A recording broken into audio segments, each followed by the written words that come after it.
Hi, I'm Nedra Copeland. I'm in 6th period world history, and this is my interview with a Vietnam veteran. Hi, my name is John Rice. I'm her uncle. I was born July the 13th, 1950 in New Orleans, Louisiana. How did you enlist in the military? When we was enlisted in the military, we was not enlisted.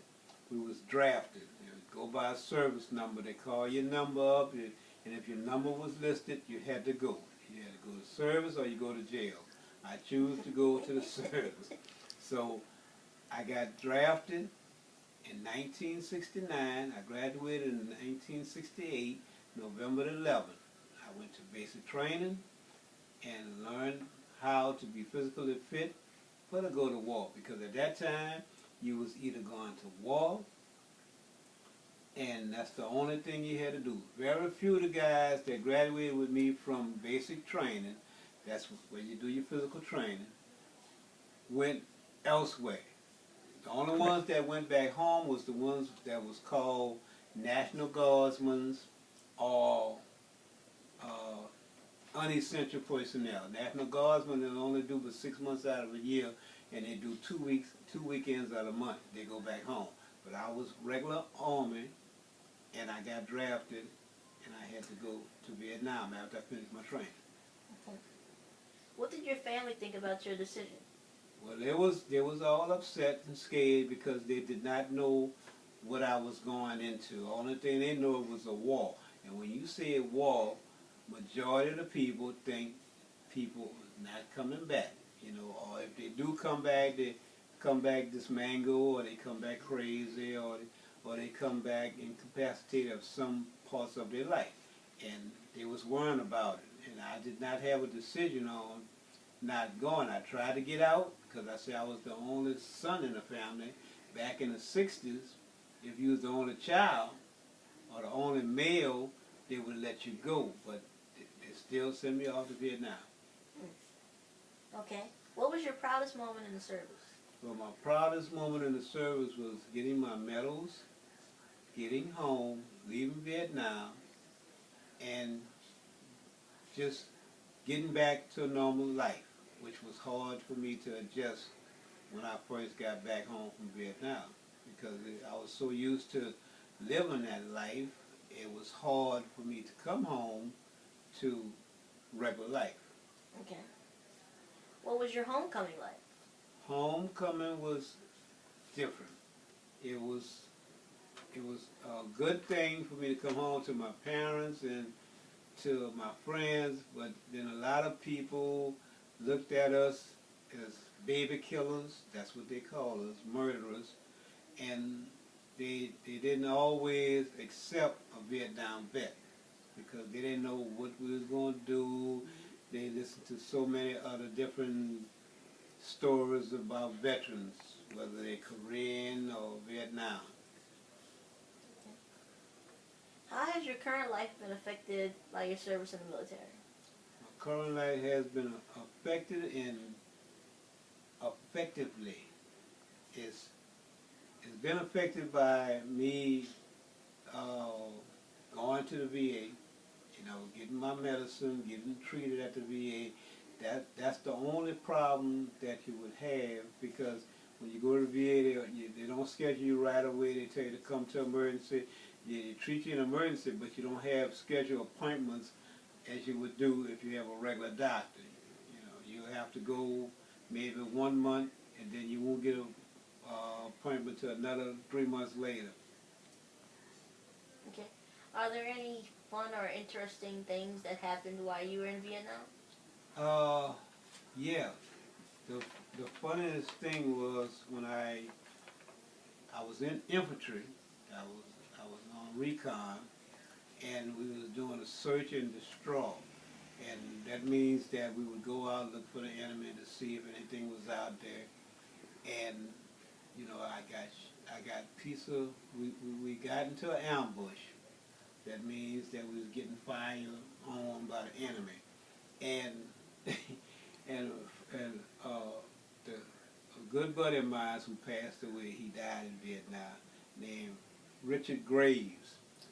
He was so scared that he went on himself and he just did number 2 right there, and I was scared, but then I was laughing because, you know, bullets flying all around and all kind of strap metal, and I'm looking at him and he's just down there with his head down. I said, "You shot? What's wrong with you? You shot?" He said, "No, I performed myself." And I thought that was some of the moments that kind of helped me to go by. And another thing, we mainly stood high all the time in Vietnam because it was so much drugs, because we would walk through a field and you had poppy seeds. That's what you call opium. You just make your opium, you can cook it, or you can roll it up and you smoke it. And that's why a lot of people that we fought, the Viet Cong, it took so long for them to drop dead or for to kill them because they were so high. They didn't realize they were shot or stabbed. They just kept coming at you. We had a little boy, I say he was about 13 years old, and he came at us with a stick, trying to kill us with a stick. And my platoon saw it and just lit him up. And he shot him, and you know, he was a VC sympathizer. He wasn't a regular child like you. He was working with the enemies. And some of the other good things that happened to me was when they said, "We need some cooks. Would you like to cook in the mess hall?" I said, "Well, if you can get me out of this field," I said, "I'll cook." Okay, so I went to the mess hall, and the mess sergeant gave me a job to just pour water in a pot so that he could put roast beef in a pot to cook it. But at the time, he was rushing me. They had all the things that they liked. They had the diesel in one plastic container, and they had the water in another plastic container. And he kept on saying, come on, stupid, hurry up and get it, stupid, I need that meat on." I wasn't stupid. I grabbed the diesel. I poured it in the meat. I kept saying, "Sorry, this meat don't smell right." He said, "God damn it, put it." No. Go ahead. He said, "God dog it." He said, "Put the meat in there. Unless you're going to go back to the field." I hurry up and threw it in the oven. I walked away. Poof! The oven jumped up to the high, and the man told me, he said, "You going back to the field." So that was, you know, that was a fun part. But when I was in the field, I would have to sleep on, because Vietnam has 9 months out of the year it rains. And when we sleep out there, you had to find you a tree or something. You always have leeches on you that crawl up your legs and get on you. That's why it was hard for us to wear underwear, because you had to hurry up and get the leeches off you. If somebody called you a leech, you're a bad person, because you just leech onto them. You suck all the blood out of the person. But I had to sleep on a board, I said about this wide, and I had it off the ground so that I won't get wet or drown. And that's how I learned right now to sleep in one little spot.